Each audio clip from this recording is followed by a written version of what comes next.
आदाब, नमस्कार, अस्सलाम वालेकुम नाज़रीन। पल-पल न्यूज़ के न्यूज़ रूम में आप सबका खैर मक़दम है और मैं हूं आपके साथ नदीम अख्तम। शारिक अदिल यूसुफ मेरे साथ लाइन पर मौजूद हैं क्योंकि उन जो अफ़वाह, जो हकीकत सोशल मीडिया पर तैर रही है, उस हकीकत को जानने के लिए शारिक हमारे साथ लाइन पर मौजूद हैं। मैं शारिक से जानना चाहूँगा जिस तरीके से कोरिया की तस्वीरें सामने आ रही हैं और ये दावा किया जा रहा है सोशल मीडिया पर कि किम जोंग की मौत हो चुकी है। कितनी उन दावों में सच्चाई है शारिक? देखिए, अभी सीआईए भी इस चीज को नहीं कवर अप कर पाई है, नहीं खोज पाई है कि इसमें कितनी सच्चाई और कितना झूठ है। लेकिन कुछ चीजों को हम देखेंगे कि किस वजह से ये बातें फैल रही हैं। तो अप्रैल 15 को हर साल वहां पे डे ऑफ द सन एक फेस्टिवल है, वो बनाया जाता है, जिसमें देश के फाउंडर जो हैं किम इल संग जो है, यानी किम जोंग उन के दादा, उन्होंने इसको खोजा था। नॉर्थ कोरिया बनाया था उन्होंने, नॉर्थ कोरिया की शुरुआत उन्होंने की थी। और आप इस तरीके से सोचिए कि उस देश में इन लोगों को एज अ डेटी देखा जाता है, एक भगवान के रूप में देखा जाता है। तो इस दिन मौजूद होना, यानी अप्रैल 15 को हर किसी के लिए कंपलसरी है, मैंडेटरी है कि लोग उस दिन मौजूद हों वहां पे। और खास कि किम जोंग उन या वो कोई भी जो उस वक्त लीड कर रहा हो कंट्री को, उनके लिए बहुत जरूरी है कि वो वहां पे मौजूद रहें। और उनका वहां नहीं मौजूद होना बहुत बड़ा सवाल खड़ा करता है। लेकिन उसके अलावा उससे पहले वाले दिन में हमने देखा था कि वहां पे एक टेस्ट हुआ था, मिसाइल्स के कुछ टेस्ट हुए थे। और अमूमन तौर पे फेस्टिवल से पहले ही इस तरह के टेस्ट होते हैं। तो इन तरह के टेस्ट की जो इमेजेस होती है, जो फोटोज होती हैं, जिसमें अक्सर किम जोंग उन नजर आते हैं, मुस्कुराते हुए नजर आएंगे और टेस्ट की तरफ देखते हुए नजर आएंगे, एक अप्रूवल देते हुए नजर आते हैं उन फोटोज में। वो फोटोज भी नहीं रिलीज हुई। और ये जो सैटेलाइट इमेजेस है वो अमेरिका द्वारा रिलीज की गई और चाइना द्वारा रिलीज की गई हैं। लेकिन उसकी कोई फोटो किम जोंग उन की एज सच बाहर नहीं आई फेस्टिवल से रिलेटेड भी। तो उसने बहुत सारे सवाल खड़े किए कि किम जोंग उन कहाँ हैं इस वक्त, किस हालत में है।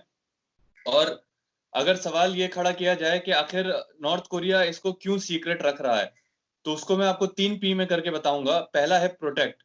किम जोंग उन के अलावा नॉर्थ कोरिया अपने हर पॉलिसी को प्रोटेक्ट करने की कोशिश कर रही है फॉरेन पावर से।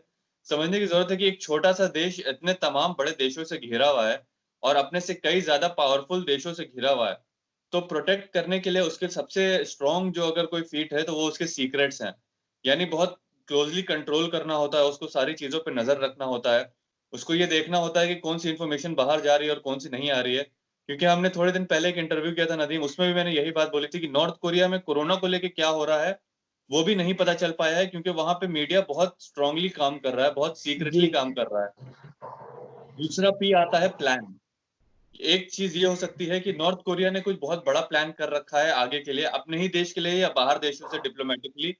तो उन प्लान को बचा के रखने के लिए या उन प्लान को सही से एग्जीक्यूट करने के लिए नॉर्थ कोरिया को एक कदम उठाना पड़ रहा है, और खास के किम जोंग उन को, कि उनको अभी इस वक्त सीक्रेसी में रहने की जरूरत है।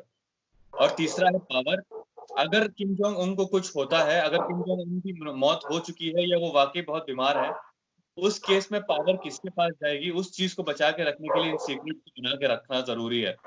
यानी एक बार पावर ट्रांसफर होती है, चाहे वो उनके भाई पे हो या उनकी बहन पे हो, तो उसको आप एक तरीके से कह सकते हैं कि उस चीज को कंट्रोल करने के लिए सीक्रेट्स को बना के रखा गया है, ताकि कोई फॉरेन इन्फ्लुएंस, जैसा हमने इराक में देखा था या हमने जैसे लिबिया में देखा था, उस तरह का नॉर्थ कोरिया में नहीं आए। क्योंकि इराक में भी हमने देखा था कि सद्दाम हुसैन को हटाने के पीछे बहुत स्ट्रांग अमेरिकन इन्फ्लुएंस था। तो वैसा इन्फ्लुएंस नॉर्थ कोरिया में नहीं नजर आए या नहीं पैदा हो, उसके लिए भी ये सीक्रेट्स बना के रखने की बहुत ज्यादा जरूरत पड़ रही है इस वक्त। शारिक, इसी के साथ-साथ सवाल भी सोशल मीडिया पर आ रहे हैं, अगर किम जोंग की मौत हो चुकी है, तो किम जोंग के बाद अगला जो कमान है नॉर्थ कोरिया की कौन संभाल सकता है और कितनी संभावना है उनके संभालने की?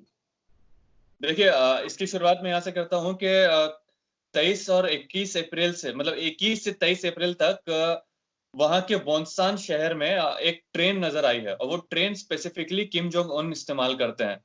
यानी मतलब सिर्फ किम जोंग उन नहीं, उनकी फैमिली इस्तेमाल करती है जो लीड कर रहे हो उस वक्त। तो ट्रेन उनके लिए बहुत प्रोफेशनल यूज की तरह है। आमतौर पे जिस रिजॉर्ट के बाहर की फोटो है, वहां पे वो बाई प्लेन, यानी वो प्लेन खुद उड़ा के वहां जाते हैं या तो वो बाई ड्राइव जाते हैं। लेकिन उस ट्रेन का वहां पे मौजूद होने का मतलब है कि कोई बड़ी मीटिंग चल रही है। और लेकिन उस ट्रेन के होने का मतलब ये नहीं कह सकते हैं कि किम जोंग उन खुद वहां मौजूद हैं वहां पे। और अगर ऐसा कुछ होता है तो सबसे ज्यादा अगर पावर ट्रांसफर होने की अगर बात की जा रही है तो वो किम यो जोंग यानी उनकी बहन किम यो जोंग उनके पास जाने की संभावना है, जो कि बहुत स्ट्रिक्ट और बहुत पावरफुल रूलर है वहां पे। और अगर किम जोंग उनके अलावा सबसे ज्यादा कोई नजर आया है तो वही नजर आई हैं। साउथ कोरिया में वो पिछले ओलंपिक्स में भी मौजूद थी और साउथ कोरियन ओलंपिक्स में वहां की लीडर के साथ बैठी हुई नजर आई थी और एज अ डेलीगेट वही गई थी उस वक्त। और उसके अलावा बाद उनके बारे में समझने की जरूरत यह है कि 2017 में उनके ऊपर अमेरिका द्वारा ह्यूमन राइट्स अब्यूजेस के कई चार्जेस लगाए गए थे। लेकिन 90% चांस अगर किसी का बताया जा रहा है तो किम यो जोंग ही का बताया जा रहा है, जिनके लीडर बनने पे नॉर्थ कोरिया की वो फर्स्ट फीमेल लीडर बन जाएंगी सिंस 1948, यानी जब से नॉर्थ कोरिया फॉर्म हुआ है तब से लेके अब तक की वो पहली लीडर होंगी वहां पे, नदीम। शारिक, इसी के साथ साथ कई सारे सवाल भी खड़े हो रहे हैं, क्योंकि नॉर्थ कोरिया की जब जब बात होती है तो अमेरिका और नॉर्थ कोरिया के बीच का जो विवाद है उसकी चर्चाएं अक्सर रहती हैं। किस तरीके से असर पड़ सकता है अगर किम जोंग की मौत हो चुकी है तो क्या अमेरिका अपना दबदबा कायम करने में नॉर्थ कोरिया पर कामयाब हो जाएगा, या किम जोंग के अलावा कोई और स्ट्रांग लीडर सामने आएगा जिससे अमेरिका जो एक तानाशाह रवैये से चलता है उसको खत्म कर देगा? देखिए, अमेरिका के लिए ये करने के लिए सबसे पहला कदम ये होगा कि, और अमेरिका ही नहीं, चाइना भी उसके पीछे भाग रहा है और ये समझने की जरूरत है कि चाइना क्लेम करता है कि उसके पास करेक्ट इन्फॉर्मेशन है और अमेरिका भी क्लेम यही कर रहा है कि उसके पास करेक्ट इन्फॉर्मेशन है। तो ये दो सुपर पावर के बीच के आपस की लड़ाई है कि किसके पास करेक्ट इन्फॉर्मेशन है। उस बीच में नॉर्थ कोरिया के बारे में जब तक अमेरिका नहीं पता कर सकता, जब तक वो सीक्रेट्स बाहर नहीं ले आएंगे और जब तक बिल्कुल अंदरूनी इन्फॉर्मेशन अमेरिका के पास नहीं पहुंच जाती, तब तक ऐसा इंटरफेरेंस करना पॉसिबल नहीं है अमेरिका के लिए। सद्दाम हुसैन के केस में अमेरिका को सद्दाम हुसैन के बारे में सारी इंफॉर्मेशन पता थी, तभी सद्दाम हुसैन के ऊपर इतना स्ट्रांग इन्फ्लुएंस बन पाया। और सेम गद्दाफी के केस में था। लेकिन किम जोंग अन के बारे में समझने की जरूरत यह है कि नॉर्थ कोरिया ने अपनी सारी इंफॉर्मेशन को बहुत स्ट्रांगली फिल्टर कर रखा है और ये तमाम चीजें उसने इराक और लीबिया के बाद सीख के किया है। लेकिन कुछ चीजें मैं आपको बताता हूँ जो अमेरिकन सोर्सेज से बाहर आई हैं, उसमें से कई कॉन्ट्रडिक्टिंग भी है, लेकिन सबसे इंपॉर्टेंट बात देखने की यह है कि डोनाल्ड ट्रंप ने खुद इस खबर को आके सामने से कहा है कि इनकरेक्ट है।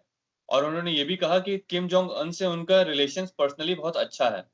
तो अगर किम जोंग अन को कुछ होता है और उसके बाद कोई भी लीडर आता है तो अमेरिका के साथ रिलेशंस पे बहुत हैम्परिंग पड़ सकती है, क्योंकि चांसेस ये है कि वो अगला लीडर शायद चाइना के साथ हाथ मिला के ज्यादा स्ट्रांगली से आगे बढ़े।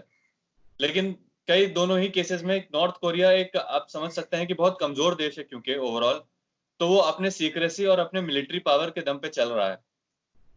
अब बात करते हैं अमेरिकन सोर्सेज से क्या क्या खबरें बाहर आई हैं। उस हिसाब से किम जोंग उन की एक हार्ट सर्जरी हुई है और उनकी रेगुलर उनके साथ हेल्थ इश्यूज रहते हैं, क्योंकि उनका ओवरवेट है तो उस वजह से उनके ऊपर रेगुलर हेल्थ इश्यूज रहते हैं। लेकिन जो र्यूमर जो बाहर निकला है उसके पीछे की वजह थी सीएनएन द्वारा बनाई गई एक खबर, जिसमें सीएनएन ने ये बोला था कि नॉर्थ कोरिया एक बहुत ग्रेव डेंजर में है, यानी किम जोंग उंग एक बहुत ग्रेव डेंजर में है। लेकिन वो सही से स्टेट नहीं कर पाए कि वो डेंजर किस चीज का है। वो इंटरनल डेंजर भी हो सकता है, यानी किम जोंग उंग और नॉर्थ कोरिया के खुद के लोग ने उनको इस पोजीशन में पहुंचाया है। नहीं तो वो एक्सटर्नल डेंजर हो सकता है जिसमें अमेरिका, चाइना, साउथ कोरिया, इस तरह के तमाम देशों का इन्फ्लुएंस पड़ सकता है। उसके अलावा यूएस सर्वेलेंस प्लेन लगातार प्योंगयांग के ऊपर नजर आए हैं, यानी यूएस के सर्वेलेंस प्लेन अगर वहां पे नजर आ रहे हैं जो लगातार शहर पे नजर बना रखे हैं, तो समझने की जरूरत यह है कि अगर अमेरिका ये कर रहा है तो अमेरिका का इतना इन्फ्लुएंस वहां पे अभी भी है, मौजूद है, कि अमेरिका तमाम लीडर के बावजूद वहां पे सर्वेलेंस प्लेन अपने उड़ा पा रहा है इतने ओपनली। तो इसके कई वजह हो सकते हैं नदीम, जिसमें से एक ये कि किम जोंग उंग वाकई में उनके साथ कुछ हादसा हुआ है, तो इस वजह से अमेरिका रेगुलर लोगों पे नजर बना रखा है, या किम जोंग उंग के साथ नहीं कुछ हो इस वजह से अमेरिका ने सर्वेलेंस को बनाए रखा है। लेकिन क्योंकि नॉर्थ कोरिया से अभी तक कोई क्लैरिफिकेशन नहीं आया है तो वो बताना मुश्किल है। उसके अलावा 2014 में किम जोंग उंग पहले भी गायब हुए थे, जिसके बाद वो फिर एक ड्रामेटिक एंट्री के साथ आए थे। 2014 में जब वो गायब हुए थे तो अमेरिका ने एक फिल्म रिलीज की थी, द इंटरव्यू, जिसमें एक सीआईए के कुछ एजेंट्स को ये दिखाया गया था कि किम जोंग उंग को मारने के लिए नॉर्थ कोरिया पहुंचे हैं। लेकिन वो सक्सेसफुल नहीं हो पाए थे और फिल्म को बहुत बड़ा झटका झेलना पड़ा था, क्योंकि नॉर्थ कोरिया ने सोनी को हैक करके वो फिल्म तमाम जगह पर रिलीज कर दिया था। लेकिन ओवरऑल हर चीज़ को कुल मिला के बात यही आ रही है कि नॉर्थ कोरिया में कुछ बड़ा होने वाला है। क्या बड़ा होने वाला है, ये बताना बहुत मुश्किल है।